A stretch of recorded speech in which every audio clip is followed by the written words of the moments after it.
ሰላም ጤና ይስጥልኝ ውድ የኮንዞን ቤተሰቦች እንዴት ናችሁ? የዛሬው ክላሳችን ተጀምሯል። እንግዲህ እንደምታስታውሱት ባለፈው ክላሳችን ማለትም በሌሰን 1 ስለ ኢኮኖሚክ ግሮዝ በተለይም ደግሞ ስለ ማክሮ ኢኮኖሚክ ቬሪየብልስ አይተን ነበረ። ስለ ኢንፍሌሽን፣ ስለ አንኤምፕሎይመንት፣ ስለ ትሬድ ባላንስ፣ ስለ ኢኮኖሚክ ግሮዝ አይተን ነበረ። አሁን አጠቃላይ ቻፕተር 6 ስለ ኢኮኖሚክ ግሮዝ ሜንሊ ስለሚያወራ እስኪ ከኢኮኖሚክ ግሮዝ ጋር የተገናኙ ነገሮችን እንደ ሜዠርመንት ኦፍ ኢኮኖሚክ ግሮዝ ያሉትን ለማየት እንሞክር። ኢኮኖሚክ ግሮዝ ሜንሊ በምንድን ነበር ይለካል ነው የነበረው? በግሮስ ዶሜስቲክ ፕሮዳክት ነው ብለን ነበር። እሱ ራሱ ምንድን ነው የሚለውን ነገር ለማየት እንሞክር። ቤተሰብ ያልሆናችሁ አዲስ የሆናችሁ ቻናልን ሰብስክራይብ ማድረግ ቤተሰብ እንድትሆኑ፣ ቤተሰብ ናችሁ ደግሞ የደወል ምልክቷን በመጫን በየቀኑ የሚለቃቸውን ቪዲዮዎች ተከታተሉ ዘንድ በአክብሮት እጋብዛለሁ። እንግዲህ ኢኮኖሚክ ግሮዝን እስኪ መጀመሪያ ዲፋይን እናድርገው። ኢኮኖሚክ ግሮዝ ሪፈርስ ቱ አን ኢንክሪዝ ኢን ዘ ካንትሪስ ሪል ግሮስ ዶሜስቲክ ፕሮዳክት ኦቨር ታይም። ኢኮኖሚክ ግሮዝ ማለት ነው የአንዲት ሀገር ጠቅላላ ግርድፍ ምርቷ ከጊዜ ወደ ጊዜ እየጨመረ ሲሄድ ኢኮኖሚክ ግሮዝ ይባላል። it is an increase in countries real gross domestic product ጠቅላላ ምርቱ ሲጨምር ኢኮኖሚክ ግሮዝ ይባላል። it shows how much more an economy is producing compared to a previous period ከprevious period በመነሳት how much more additional ለኢኮኖሚው የተጨመረ ነገር ምን አለ የሚለውን የሚያይ ነው። ጀስት ኮምፓሪዥን ነው። ኮምፔር የሚያደርገው ፕሪቪየስ ፔሪድ ነው። ለምሳሌ ይር ከሆነ የሚጠቀመው በ2016 ኢትዮጵያ ያመረተችው አለ፣ በ2017 ያመረተችው አለ። በ2016 ካመረተችው በ2017 ምን ያህል ተጨማሪ አምርታለች የሚለውን ስናይ እሱ ምን ይባላል? ኢኮኖሚክ ግሮዝ ይባላል። how much more an economy is producing compared to a previous period ማለት እሱ ነው። እንግዲህ ኢኮኖሚክ ግሮዝ በሁለት ሊሆን ይችላል። ሾርት ተርም ግሮዝ ሊሆን ይችላል፣ ሎንግ ተርም ኢኮኖሚክ ግሮዝ ሊሆን ይችላል። ሾርት ተርም ኢኮኖሚክ ግሮዝ ከሆነ measured by percentage change in real GDP from one year to the next. Short term economic growth means measured by percentage change in real GDP from one year to the next year, which means growth is equal to real GDP at time t minus real GDP at time t minus 1 over real GDP at time t minus 1 times 100%. የምን ይባላል? ሾርት ረን ኢኮኖሚክ ግሮዝ ይባላል። ሎንግ ተርም ኢኮኖሚክ ግሮዝ ከሆነስ refers to a sustained increase in per capita income over time. ሎንግ ተርም ኢኮኖሚክ ግሮዝ ሎንግ ራን ኢኮኖሚክ ግሮዝ ከሆነ ግን sustained increase ነው። የፐር ካፒታ ኢንካሙ ኦቨር ታይም ሰስቴንድ ኢንክሪዝ ሲያደርግ ሎንግ ተርም ኢኮኖሚክ ግሮዝ ይባላል። ሎንግ ተርም ኢኮኖሚክ ግሮዝ involves structural change like a shift from agriculture to manufacturing and service, higher productivity and improved technology. እንግዲህ ሎንግ ተርም ኢኮኖሚክ ግሮዝ ከሆነ ስትራክቸራል ቼንጅ አለ። ያ ስትራክቸራል ቼንጅ ምን ሊሆን ይችላል? ከአግሪካልቸር ወደ ማኒፋክቸሪንግ እና ወደ ሰርቪስ ወደ አገልግሎት ዘርፉ ሽፍት ይኖራል። ሃየር ፕሮዳክቲቪቲ እና ኢምፕሩቭድ የሆነ የተሻሻለ ቴክኖሎጂ ይኖራል። እነዚህ ነገሮች ካሉ ሽፍት ፍሮም አግሪካልቸር ቱ ማኒፋክቸሪንግ ኤንድ ሰርቪስ አስ ዌል አስ ሃየር ፕሮዳክቲቪቲ ኤንድ ኢምፕሩቭድ ኤፊሺየንሲ ካለ ደግሞ ሎንግ ራን ኢኮኖሚክ ግሮዝ አለ ማለት ነው። እንግዲህ ፐር ካፒታል ኢንካም ኦቨር ታይም ሲጨምር ሰስቴንድ ኢንክሪዝ ሲኖር ሎንግ ራን ኢኮኖሚክ ግሮዝ ነው ብለን ነበር። ፐር ካፒታል ሪል ግሮስ ዶሜስቲክ ፕሮዳክት ደግሞ እንዴት ይሰላል ምንል ሪል ጂዲፒ ዲቫይድ ባይ ፖፑሌሽን which means per capital real gross domestic product at time t which is equal to real gross domestic product at time t divided by population at time t ነው። it measures average income per person per capita ማለት by the way this just per ነው average income per person and widely used to access ሊቪንግ ስታንዳርድ ነው። ምክንያቱም ሊቪንግ ስታንዳርድ ተሻሻለ ማለት ምንድነው ብለናል? ሎንግ ራን ኢኮኖሚክ ግሮዝ ነው ብለናል። ስለዚህ ፐር ካፒታ ኢንካም ደግሞ አቨሬጅ ኢንካም ፐር ፐርሰን የሚለካና ስታንዳርድ ኦፍ ሊቪንግ የሚለካ ዋይድሊ ዩዝድ ሜዠርመንት ምን ይባላል? ፐር ካፒታ ሪል ግሮስ ዶሜስቲክ ፕሮዳክት ይባላል ማለት ነው። ይህን ካልን ሶርስ ኦፍ ኢኮኖሚክ ግሮዝን እንይ። የኢኮኖሚክ ግሮዝ ሶርሶች ምንድን ናቸው? ኢኮኖሚክ ግሮዝ የሚባለው ከየት ይመጣል የሚለውን ስናይ ኢኮኖሚክ ግሮዝ ሪዛልትስ ፍሮም ቤተር ዩዝ ኦፍ ሪሶርስስ ኤንድ ኢኖቬሽን። ኢኮኖሚክ ግሮዝ ከምን ሊመጣ ይችላል? ወይም የምን ውጤት ሊሆን ይችላል? ቤተር ዩዝ ኦፍ ሪሶርስስ ኤንድ ኢኖቬሽን ሊሆን ይችላል። ለምሳሌ ኢንክሉዲንግ ቴክኖሎጂካል አድቫንስመንት ሊሆን ይችላል። ለምሳሌ በበሬ የምናርስ ከሆነ በትራክተር ስናርስ ከቴክኖሎጂካል አድቫንስመንት ሊመጣ ይችላል። ኢንክሪዝ ኢን ፋክተር ኦፍ ፕሮዳክሽን ሊሆን ይችላል። ላንድ፣ ሌበር፣ ካፒታል ምንድን ናቸው? ፋክተር ኦፍ ፕሮዳክሽን ናቸው። ስለዚህ እነዚህ ፋክተር ኦፍ ፕሮዳክሽን ኢንክሪዝ ማድረግ ኢኮኖሚክ ግሮዝን ሊያመጣ ይችላል። ሌላው ደግሞ ኤፊሽንት አሎኬሽን ኤንድ ኦርጋናይዜሽን ኦፍ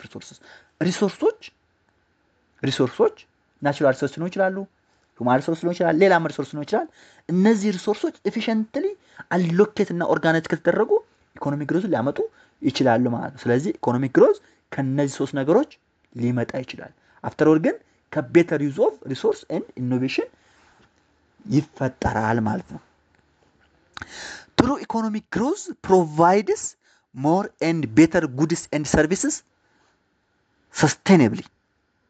እውነተኛ ኢኮኖሚ እድገት ምንን ፕሮቫይድ ያደርጋል ማለት ነው? ሞር ኤንድ ቤተር ጉድስ ኤንድ ሰርቪስስ ሰስቴኔብል በሆነ ሁኔታ ሞር ጉድስ እና ሰርቪስን ፕሮቫይድ ያደርጋል ማለት ነው። ዊዝ ሚኒማል ኢንቫይሮንመንታል ቼንጅ። ይህን ሲያደርግ ግን ሞር ኤንድ ቤተር ጉድስ ኤንድ ሰርቪስስ ሰስቴኔብሊ ሲያቀርብ ፕሮቫይድ ሲያደርግ ግን ሚኒማል ኢንቫይሮንመንታል ቼንጅ አለው ማለት። ኢንቫይሮንመንታል ቼንጁ ሚኒማል ነው። ሶ ትሩ ኢኮኖሚክ ግሮዝ ሄልፕስ አሊቤት ፖቨርቲን አሊቤት ለማድረግ ለማስወገድ ለመቅረብ፣ ሬዝ ሊቪንግ ስታንዳርድ የሰዎችን ሊቪንግ ስታንዳርድ ሁኔታ ለማሻሻል ለማሳደግ፣ ክሬት ጆብስ የስራ ዕድል ለመፍጠር፣ ኢንሹር ሶሻል ሴኩሪቲ ለማረጋገጥ፣ ማህበራዊ ዋስትና ማህበራዊ ደህንነት ለማረጋገጥ ምን ያስፈልጋል? ትሩ ኢኮኖሚክ ግሮዝ ያስፈልጋል ማለት ነው። ቱ ሜክ ሾርት ለማሳጠር ያህል ኢኮኖሚክ ግሮዝ ኢሴንሻል ፎር ሬዚንግ ኢንካም ኤንድ ኢምፕሩቪንግ ኳሊቲ ኦፍ ላይፍ። ኢኮኖሚክ ግሮዝ የህዝብን ኢንካም ለማሳደግና ኳሊቲ ኦፍ ላይፍን ለማሻሻል ኢምፕሩቭ ለማድረግ ኢኮኖሚክ ግሮዝ አስፈላጊ ነው። ሜዠሪንግ ሪል ዶሜስቲክ ፕሮዳክት ኤንድ ፐር ካፒታ ኢንካም ሄልፕስ ኢቫሉዌት ሃው ፋስት አን ኢኮኖሚ ኢዝ ኤክስፓንዲንግ።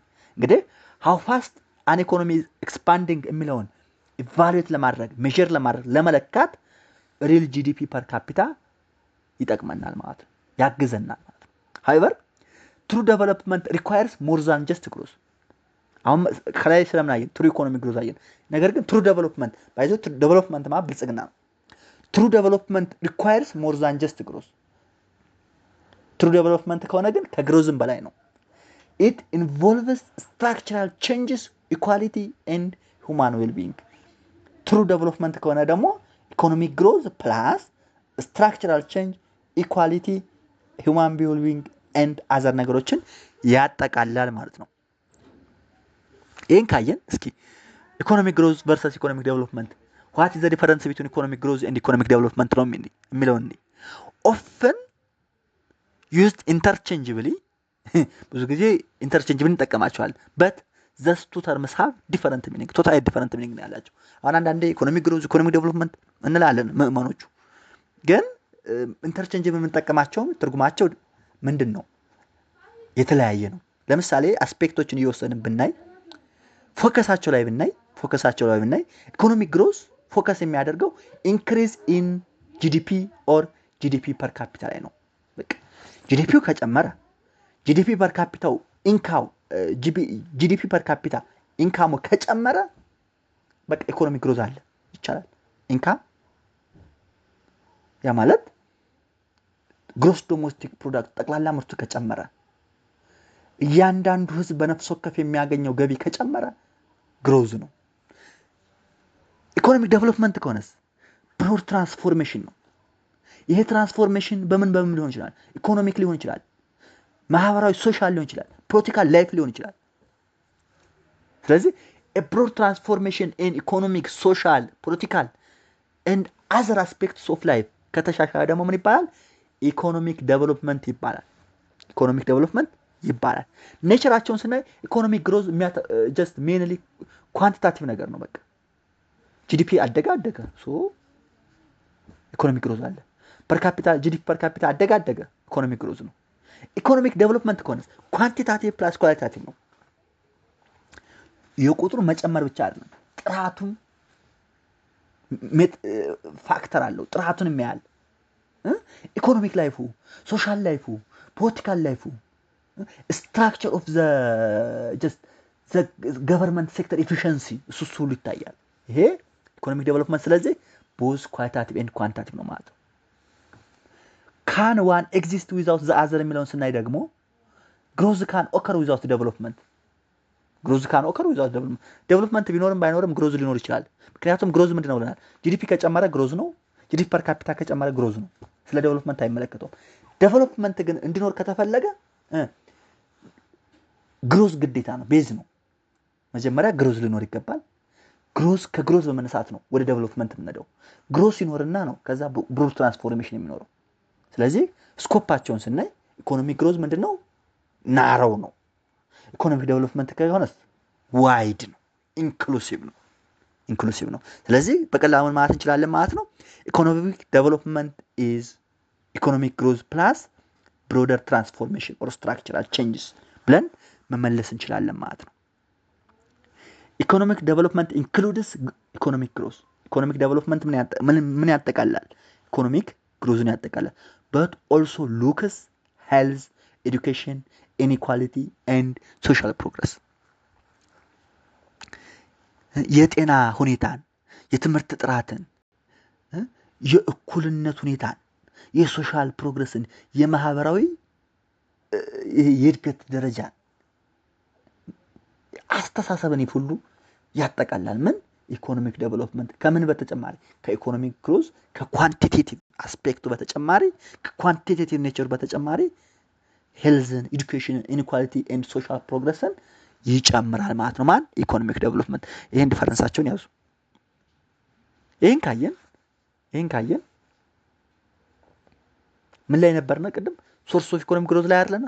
አዎ ኢኮኖሚክ ግሮዝ ኤንድ ግሎባል ኢንካም ዲስፓሪቲስ የሚለውን across the world countries differ drastically in their standard of living primarily due to difference in income level። እንግዲህ በወርልድ አክሮስ ስናይ የተለያዩ ሀገራት ስታንዳርድ ኦፍ ሊቪንጋቸው በጣም ይለያያል። ይሄ ግልጽ ነው። ለምሳሌ ኢትዮጵያና ኬንያ እንኳን ተመሳሳይ ሊሆን ይችላል። ፕራይመሪሊ ሪዝኑ ደግሞ ምንድነው? ያው ኢንካም ሌቭል ነው። ኢንካም ዲተርማይንስ ስታንዳርድ ኦፍ ሊቪንግ ነው። in high income countries ለምሳሌ ዩናይትድ ስቴትስ፣ ጀርመኒ፣ ጃፓን average income are more than 10 times those of low income countries like India, Indonesia, Nigeria. actually ኢንዲያ ያላደገች ያልበለጸገች ሀገር ነው አይደለም። ነገር ግን በጣም ሃይስት ኢንካም ኢንኢኳሊቲ ስላለ ነው ባይዘኝ። ኢንዲያ ላይ በጣም ጥቂት ሀብታሞች አሉ፣ ግን majority of the peoples are poor ስለሆነ ነው። that's why እዚህ መጥቀስ ያስፈልገው። so in high income countries ያሉ ሀገራት የሎው ኢንካም ካንትሪ 10 ታይምስ ይበልጧቸዋል ነው የሚለው። so የፋክት ነው። this income gaps translate into major differences in እንግዲህ ይሄን ያህል ኢንካም ጋፕ ካለ በዴቨሎፕድ ኔሽን እና በዴቨሎፒንግ ካንትሪ መካከል ይሄን ያህል ኢንካም ጋፕ ካለ ሄልዝ እና ኑትሪሽን ላይ፣ አክሰስ ቱ ኤዱኬሽን ላይ፣ ሃውሲንግ ኳሊቲ ላይ፣ ላይፍ ኤክስፔክታንሲ ላይ፣ አክሰስ ቱ ቴክኖሎጂ ላይ፣ ለምሳሌ ፎን፣ ካርስ፣ ኢንተርኔት ላይ ሃየር ዲፈረንስ አለ። ምክንያቱም ሃይ ኢንካም ዲፈረንስ ወደ ተለያዩ ጋፖች ትራንስሌት ይደረጋል። ከነዚህ ጋፖች ውስጥ እንዳልኳችሁ ሄልዝ እና ኑትሪሽን ነው ይችላል፣ አክሰስ ቱ ኤዱኬሽን ነው ይችላል፣ ሃውሲንግ ኳሊቲ ነው ይችላል፣ ላይፍ ኤክስፔክታንሲ የእድሜ ጣራ፣ አክሰስ ቱ ቴክኖሎጂ ሊሆን ይችላል። some countries especially in East Asia ለምሳሌ ሲንጋፖር፣ South Korea, Taiwan have achieved rapid economic growth. By the way, East Asia አገሮች ሲንጋፖር፣ ሳውዝ ኮሪያ፣ ታይዋን፣ ሆንግ ኮንግ በጣም ራፒድ የሆነ ኢኮኖሚክ ግሮዝ ነው አቺቭ ያደረጉት። ኤዥያን ታይገርስ ይባላሉ፣ የኤስያ ነብሮች። ስለሱ አንድ በአማርኛ የሰራሁት አንድ እንትን አለ ዘገባ አለ። እሱን ብታዩ ደስ ይለኛል። with income growing at 7% per year የኢንካም ግሮዛቸው ከ20% በላይ የሚጨምርበት ሁኔታ ነበር። ቻይና has recorded even faster growth up to 12% አኗል። ቻይና እስከ 12% አመታዊ እድገት አስመዝግባ ታውቃለች። allowing countries to double their average income in less than a decade and dramatically transform their economics። ያው እነዚህ ዝሮ ኢስት ኤዥያ ኢኮኖሚክስ ሳም ካንትሪዎቹ ከ7% የሚያደጉ አሉ፣ እስከ 12% እንደ ቻይና ያደጋሉ። እንደገና ደግሞ ኢኮኖሚያቸውን ዳብል ለማድረግ ኢቭን ለዛን ኤዲኬት ከ10 ዓመት በታች ፈጀባቸው ሀገሮች አሉ ማለት ነው። ሌላው ፕሮዳክቲቪቲ ስኪል ዘ ኮር ድራይቨር ኦፍ ግሮዝ እንግዲህ የሚባለው ፕሮዳክቲቪቲ ነው። ፕሮዳክቲቪቲ ወይንም ዘ ኮር ድራይቨር ኦፍ ግሮዝ the most important factor behind this difference in the national income is productivity ምርታማነት ነው። እንግዲህ እነዚህ ሀገሮች ያንዳንዶቹ ሀገሮች 10 times more than ያንዳንዶቹ ኢንካም የሆነበት ምክንያት ሜን ሪዝኑ behind this difference ምንድነው? ፕሮዳክቲቪቲ ነው። ፕሮዳክቲቪቲ refers to the amount of goods and services a worker can produce ነው። ወርከሩ የሚያመርተው የጉድ የሸቀጥና የአገልግሎት መጠን ምን ይባላል? ፕሮዳክቲቪቲ ይባላል። ፕሮዳክቲቭ refers to the amount of goods and services a worker can produce. A nation's GDP reflects both its income and output. የአንድ ሀገር ጂዲፒ ወይም ግሮስ ዶሜስቲክ ፕሮዳክት ምን ያሳያል ማለት ነው? ኢንካምንም አውትፑትንም ያሳያል። እነዚህ ኢንካም እና አውትፑት የሚባሉ ነገሮች ደግሞ ምንድን ናቸው? they are essentially two sides of the same coin ናቸው። output and income are two sides of the same coin። ምርት ካለ ገቢ አለ። ምርት ካለ ገቢ አለ። so income and output are the two sides of the same coin ናቸው ማለት ነው። countries with higher productivity can produce more, earn more and offer better living standard to their citizens። ግልጽ ነው። higher productivity ያላቸው ሀገራት ብዙ ያመርታሉ፣ ብዙ ካመረቱ ብዙ ያገኛሉ፣ ብዙ ካገኙ ደግሞ የተሻለ better standard of living ለዜጎቻቸው ያቀርባሉ ማለት ነው። በምን ምክንያት? በሃየር ፕሮዳክቲቪቲ ምክንያት። ሶ ፕሮዳክቲቪቲ ማለት ይሄ ከሆነ what are the major determinants of productivity የሚለው እኔ የፕሮዳክቲቪቲ ሜጀር ዲተርሚናንት ምንድነው? አንደኛ ፊዚካል ካፒታል ፐር ወርከር ይባላል። ፊዚካል ካፒታል ፐር ወርከር ማለት ቱልስ፣ ሜሽንስ and equipments help workers produce more efficiently። እንግዲህ ወርከሮች more efficiently ፕሮዱስ እንዲያደርጉ የሚያግዟቸው ቱሎች፣ ሜሽኖች፣ ኢኩዊፕመንቶች ሊኖሩ ይችላሉ። ምን ይባላሉ እነዚህ? ፊዚካል ካፒታል ፐር ወርከር ይባላሉ። ሌላ ሁለተኛው ምንድን ነው? ሂውማን ካፒታል ፐር ወርከር ይባላል። ሂውማን ካፒታል ፐር ወርከር ማለት ደግሞ ኤዱኬሽን፣ ትሬኒንግ፣ ኤክስፒሪየንስ ሊሆን ይችላል። ሶ thus education, training and experience improve workers skill and knowledge. so worker skill and knowledge ደግሞ ከጨመረ improve ከተደረገ ፐርፎርማንስ ምናምን ቡስት ይደረጋል፣ ቡስት ይሆናል ማለት ነው። ቡስት ይሆናል ማለት ነው። ስለዚህ ሁለተኛው ሜጀር ዲተርሚናንት ኦፍ ፕሮዳክቲቪቲ ሂውማን ካፒታል ፐር ወርከር ይሆናል ማለት ነው። ሶስተኛው ናቹራል ሪሶርስ ፐር ወርከር ነው። ናቹራል ሪሶርስ ፐር ወርከር ናቹራል ሪሶርስ ለምሳሌ አክሰስ ቱ ላንድ ሊሆን ይችላል፣ ሚነራል ሊሆን ይችላል፣ ዋተር ሊሆን ይችላል፣ ኤነርጂ ሊሆን ይችላል። can give countries a productive advantage. access to land, material, water, energy can give countries a productive advantage. However, natural resources are not essential. Countries like Japan succeed through trade and innovation despite having a few natural resources. ነገር ግን ናቹራል ሪሶርስ ቢኖር ጥሩ ነው፣ ባይኖርም ግን ያን ያክል በጣም ኢሴንሻል አስፈላጊ ላይሆን ይችላል። አስፈላጊ አለመሆን ደግሞ ያሳየችን ማነች? ጃፓን ነች። ጃፓን ምንም አይነት ናቹራል ሪሶርስ የሌላት አገር ነች። ባይዞ ታውቃላችሁ፣ ምንም አይነት ናቹራል ሪሶርስ የሌላት አገር። ነገር ግን ስሩ ኢኖቬሽን and trade with having the few natural resource succeeded ያደረገች ሀገር ደግሞ ማነች? ጃፓን ነች። ስለዚህ ናቹራል ሪሶርስ ፐር ወርከር የፕሮዳክቲቪቲ ዲተርማይን ሊያደርግ ይችላል። ነገር ግን ናቹራል ሪሶርስ እንዳልኳችሁ ኢሴንሻል ላይሆን ይችላል። የዚህ ምክንያት ደግሞ with very few natural resources through trade success ያደረገች ሀገር ጃፓንን መጥቀስ እንችላለን ማለት ነው። ሌላው ቴክኖሎጂካል ኖሌጅ ነው። ሜጀር ዲተርሚናንት ኦፍ ፕሮዳክቲቪቲ ቴክኖሎጂካል ኖሌጅ ነው። advanced knowledge and inventions improve how efficiently resources are used. advanced knowledge እና ኢንቬንሽን ካለ ምን ኢምፕሩቭ ያደርጋል ማለት ነው? ኤፊሽንትሊ ሪሶርስን እንድንጠቀም ዩዝ እንድናደርግ ያግዘናል ማለት ነው። ፎር ኤግዛምፕል ሞደርን ፋርሚንግ ቴክኒክስ አለው ፋርመርስ ቱ ፊድ አን ኢንታየር ካንትሪ። ሞደርን ፋርሚንግ ቴክኒክ ካለ ገበሬዎች ዘ ኢንታየር ካንትሪ እንዲመግቡ ያስችላቸዋል ማለት ነው። ካንትሪስ ዛት ኢንቨስት ኢን ዘስ ፎር ኤሪያስ ቴንድ ቱ ሃቭ ሃየር ኢኮኖሚክ ግሮዝ ኤንድ ቤተር ስታንዳርድ ኦፍ ሊቪንግ። እንግዲህ ምን አለን? የፕሮዳክቲቪቲ ዲተርሚናንቶች ምን አለን? ፊዚካል ካፒታል ፐር ወርከር፣ ሁማን ካፒታል ፐር ወርከር፣ ናቹራል ሪሶርስ ፐር ወርከር ኤንድ ቴክኖሎጂካል ኖሌጅ ነው ብለናል። እያንዳንዳቸው ምንድን ናቸው አይተናል። ስለዚህ እነዚህ አራት ነገሮች ላይ ኢንቨስት የሚያደርግ ሀገር ሃይ ኢኮኖሚክ ግሮዝ እና ቤተር ስታንዳርድ ኦፍ ሊቪንግ እንዳመጣ ያስችሉታል ማለት ነው። እንግዲህ ይህን ካየን እስኪ ካራክተሪስቲክስ ኦፍ ሞደርን ኢኮኖሚክ ግሮዝ የሞደርን ኢኮኖሚክ ግሮዝ ጸባይን እንይ። ሲሞን ኩዝኔት ነው ባይዘው ኢንፎርሜት ያደረገው።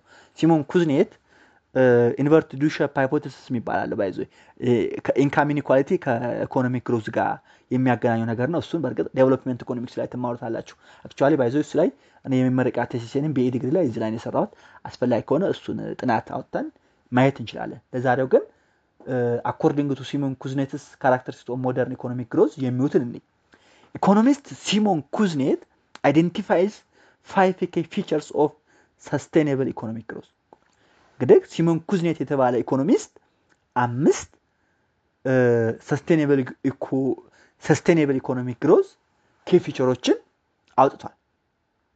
የመጀመሪያው sustained increase in per capita income over time ነው። ፐር ካፒታል ኢንካም ኦቨር ታይም ምንድነው? ሰስቴይንድ የሆነ ኢንክሪዝ ነው። አንድ ሁለተኛው ኢምፕሩቭመንት ኢን ፕሮዳክቲቪቲ አክሮስ ኦል ሴክተርስ ነው። ሁሉም ሴክተሮች ላይ ፕሮዳክቲቪቲው ኢምፕሩቭ ይደረጋል። ላንድ፣ ሌበር፣ ካፒታል ሶ ኦል ዘስ ኤሪያስ ምንድነው? ኦል ዘስ ሴክተርስ ዜር ኢዝ አን ኢምፕሩቭመንት ኢን ፕሮዳክቲቪቲ። ሶስተኛው ስትራክቸራል ትራንስፎርሜሽን ነው። a shift from agriculture to industry and service development ማለት ነው። ስለዚህ ሶስተኛው ምንድነው? a shift from agriculture to industry and service አለ። ሜን ፊቸር ኦፍ ሜን ኢኮኖሚክ ግሮዝ ነው። ይሄ ስትራክቸራል ትራንስፎርሜሽን ይባላል። አራተኛው ሬስ ሴቪንግ ኤንድ ኢንቨስትመንት ሬት ነው። ሴቪንግ ከጨመረ ኢንቨስትመንት ይጨምራል። ስለዚህ ራይዚንግ ሴቪንግ ኤንድ ኢንቨስትመንት ሬትስ አር ኬይ ቱ ፋይናንሲንግ ግሮዝ ይላል ማን? ሲሞን ኩዝኔት። አምስተኛው ዩዝ ኦፍ ሞደርን ሳይንቲፊክ ኤንድ ቴክኖሎጂካል ኖሌጅ use of modern scientific and technological knowledge. This improves efficiency and resource use. ይሄ ደግሞ ምን ያደርጋል? efficiency እና resource use ያስተካክላል ማለት ነው። These characteristics highlight that real economic growth is not just about producing more. It involves deep economic and social transformation. ከነዚህ አምስት ነገሮች በመነሳት economic growth is not about only producing more እና ምን ያጠቃልላል? ዲፕ ኢኮኖሚክ ኤንድ ሶሻል ትራንስፎርሜሽን ያስፈልገዋል ማለት ነው። ማን? ኢኮኖሚክ ግሮዝ በማን መሰረት? አኮርዲንግ ቱ ሲሞን ኩዝኔት። ኢኮኖሚስት ሲሞን ኩዝኔት ምን አለ? 5 ፊቸርስ ኦፍ ሞደርን ስቴብል ኢኮኖሚክ ግሮዝ አንስቷል። ስለዚህ what are the 5 features of modern stable sustainable economic growth according to ሲሞን ኩዝኔት እንባል እነዚህ ነገሮች መጥቀስ መቻል አለብን ማለት ነው። ይሄን ካየን በኋላ እስኪ ክላሲፊኬሽን ኦፍ ካንትሪስ ባይ ኢንካም እንይ። ክላሲፊኬሽን ኦፍ ካንትሪስ ባይ ኢንካም to analyze development and economic conditions globally. Institutions like World Bank and United Nations classify countries based on per capita gross national product. እንግዲህ ዴቨሎፕመንት ኤንድ ኢኮኖሚክ ኮንዲሽንን አናላይዝ ለማድረግ ወርልድ ባንክ እና ዩናይትድ ኔሽን የተባሉ ተቋማት ፐር ካፒታ ግሮስ ናሽናል ፕሮዳክትን በመጠቀም ክላሲፋይ ያደርጋሉ ሀገራትን። ለምሳሌ ወርልድ ባንክ ክላሲፊኬሽን አስ ኦፍ 2008 ብናይ ሎ ኢንካም ካንትሪስ የሚባሉ አሉ። ያ ማለት ግሮስ ናሽናል ኢንካማቸው ፐር ካፒታ ከ975 ዶላር በታች እና ከእሱን ጨምሮ በታች ሆኑ ሎ ኢንካም ካንትሪስ ይባላሉ። ሶ according to World Bank classification as of 2008, low income countries are countries whose gross national product is equivalent or below $975. Low middle income countries whose gross national product per capita is from $976 to $3,855. ሎወር ሚድል ኢንካም ካንትሪስ የሚባሉት ከ976 እስከ 3855 ያሉት ሎ ሚድል ኢንካም ካንትሪስ ይባላሉ። አፐር ሚድል ኢንካም የሚባሉም አሉ። ሎ ኢንካም አየን፣ ሎ ሚድል ኢንካም አየን፣ አፐር ሚድል ኢንካም ግሮስ ናሽናል ፐር ካፒታቸው ከ3856 ዶላር እስከ 11906 ዶላር መካከል ገቢ ያላቸው ምን ይባላሉ? አፐር ሚድል ኢንካም ይባላሉ ማለት። ሌላው ሃይ ሚድል ኢንካም ካንትሪስ ይባላሉ። እነዚህ ኦኢሲዲ ሜምበርስ የሚባሉት ማለት ነው። ሃይ ኢንካም ካንትሪስ ግሮስ ናሽናል ፕሮዳክታቸው ፐር ካፒታ እያንዳንዱ በነፍስ ወከፍ ከ11907 ዶላር በላይ የሚያገኝ ከሆነ ምን ይባላል? ግሮስ ናሽናል ኢንካም ፐር ካፒታላቸው ከዚህ በላይ ሃይ ኢንካም ካንትሪስ ይባላሉ ማለት ነው። ስለዚህ ወርልድ ባንክ 2008 ፐር ካፒታ ግሮስ ናሽናል ኢንካም በመጠቀም እንደዚህ ክላሲፋይ ያደርጋቸዋል ማለት ነው። ሚድል ኢንካም ካንትሪስ ኢንክሉድ ቦዝ ሊስት ሚድል ካንትሪስ ኤንድ አፐር ሚድል ካንትሪስ ኤንድ ሪፕሬዘንት ዋይድ ሬንጅ ኦፍ ዴቨሎፕመንት ሌቨል። እንግዲህ ይሄ ሚድል ኢንካም ካንትሪስ የሚባሉት ሎ ሚድል ኢንካም እና አፐር ሚድል ኢንካም ያሉት ሀገሮች ሲሆኑ ምን ዋይድ ሬንጅ ኦፍ ዴቨሎፕመንት ሌቨልን ሪፕሬዘንት ያደርጋል ማለት ነው። ሌላው ደግሞ በዩናይትድ ኔሽን ክላሲፊኬሽን አሁን ያየነው የወርልድ ባንክ ነው። ዩናይትድ ኔሽን ክላሲፊኬሽን ሊስት ዴቨሎፒንግ ካንትሪስ ስናይ ካንትሪስ ዊዝ ሎ ኢንካም፣ ካንትሪስ ዊዝ ሎ ኢንካም፣ ዊክ ሁማን ካፒታል፣ ሃይ ኢኮኖሚክ ቨልነራቢሊቲ እነዚህ ምን ይባላሉ? ሊስት ዴቨሎፒንግ ካንትሪስ ይባላሉ። እነዚህ አገራት ሎ ኢንካም ካላቸው፣ ዊክ ካፒታል ሁማን ካፒታል ካላቸው፣ ሃይ ኢኮኖሚክ ቨልነራቢሊቲ ኢኮኖሚክ ቨልነራቢሊቲው ሃይ ከሆነ ሊስት ዴቨሎፒንግ ካንትሪስ ይባላሉ ማለት ነው። አሶፍ እንግዲህ 2010 ዩናይትድ ኔሽን ባካሄደው ክላሲፊኬሽን አሶፍ 2010 49 ካንትሪስ ወር ካታጎራይዝድ አስ ሊስት ዴቨሎፒንግ ካንትሪስ። አሶፍ 2010 እንግዲህ 49 ሀገራትን ሊስት ዴቨሎፒንግ ካንትሪስ ብሏል። ከዚህ ውስጥ 33 ኢን አፍሪካ፣ 15 ኢን ኤዥያ ኤንድ 1 ኢን ካሪቢያን ሄይቲ ማለት ነው። 33ቱ አፍሪካ ናቸው፣ 15ቱ ኤዥያ ውስጥ ናቸው፣ አንዲቱ ደግሞ ካሪቢያን ሃይቲ ነች ማለት ነው። Despite advances in communication, technology and globalization, thus economic gaps persist and in some cases have even widened. Advancing in communication, technology and globalization ሊኖር ይችላል። ቢኖርም ግን እነዚህ ኢኮኖሚክ ጋፖች ምን አለ ይቀጥላሉ። in some cases እንደውም በጣም ሊሰፉ ይችላሉ due to inequalities in productivity, education, infrastructure and governance. ፕሮዳክቲቪቲ ኤዱኬሽን እና ኢንፍራስትራክቸር ላይ ባለው ኢኒኳሊቲ ምክንያት ሊቀጥሉ አንዳንድም ደግሞ ሞር ሊሰፉ ይችላሉ ማለት ነው። ይህን ካየን እስኪ ኮንክሉድ እናድርገው። ኮንክሉድ ያሁን አለሰን ኢኮኖሚክ ግሮዝ stems from improved productivity which relies on investment in capital, education, resource and technology. Economic growth from improved productivity በመጀመር ሪላይስ ኦን ኢንቨስትመንት፣ ካፒታል፣ ኤዱኬሽን፣ ሪሶርስ ኤንድ ቴክኖሎጂ ያደርጋል ማለት ነው። ሰስቴኔብል ግሮዝ ብሪንግስ ሃየር ኢንካም፣ ቤተር ሊቪንግ ስታንዳርድ ኤንድ ፖቨርቲ ሪዳክሽን። ሃየር ኢንካም፣ ቤተር ሊቪንግ ስታንዳርድ እና ፖቨርቲ ሪዳክሽን ያመጣል ማን? ሰስቴኔብል ግሮዝ። ሃዌቨር ዋይል ግሮዝ ኢዝ ኢሴንሻል ኢት መስት ቢ ፕሪፔርድ ፎር ብሮድ ዴቨሎፕመንት ኢፈርትስ ቱ ኢንሹር ኦል ሲቲዝንስ ቤኔፊት። እንግዲህ ምንም እንኳ ግሮዝ አስፈላጊ ቢሆንም ብሮድ ዴቨሎፕመንት ኢፈርትን ለህዝቦች ተጠቃሚነት ማምጣት አለብን ማለት ነው። The classification of countries by income helps track progress and identify where more support is needed for inclusive global development. እንግዲህ inclusive global development ለማምጣት classification of countries and track progress ያስፈልጋል ማለት ነው። በዚህ የዛሬው ለሰን እናጠናቅቃለን። ቤተሰብ ያልሆናችሁ ቻናሉን ሰብስክራይብ ማድረግ ቤተሰብ እንድትሆኑ ወይም ቤተሰብ ናችሁ ደግሞ የደወል ምልክቱን በመጫን በየቀኑ የምለቃችሁ ቪዲዮ እንድትከታተሉ በአክብሮት ጠይቃለሁ። የዛሬውን እዚህ ላይ እንጨርሳለን።